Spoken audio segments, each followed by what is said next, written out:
Il-qorti komplet tisma' l-każ ta' droga misruqa mill-Bereks tal-Forzi Armati ta' Malta f'Ħalsafi b'6 persuni akkużati b'rabta ma' dan il-każ serju.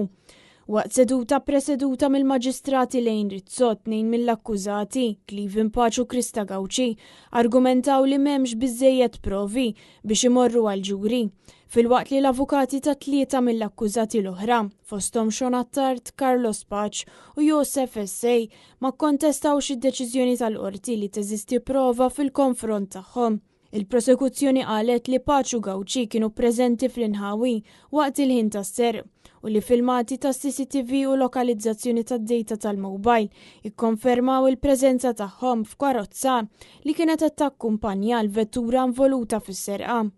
Madankollu l-avukat Franco De Bono li qed jidher għalihom sostna li l-każ tal-prosekuzzjoni huwa bbażat fuq interpretazzjoni tal-filmati u mhux fuq provi konkreti, argument li l-qorti għadha trid tiddeċiedi dwaru.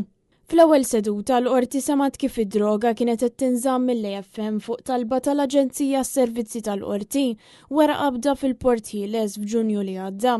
Il-filmati ta' CCTV juru individwi deħlin u ħirġin mill-Bereks bejn nofs il-lejl u s-satej ta' filgħodu, jiġru b'basktijiet tax-xiri mimlija droga u jabbu kollox f'Toyota griża.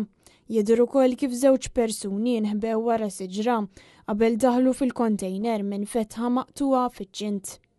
Intant il-qorti se tiddeċiedi dwar il-provi fil-konfront ta' Paċu Gawċi u dwar it-talba l-ħelsien mill-arrest b'aktar żviluppi mistennija fl-ewwel jiem tal-ġimgħa d-dieħla.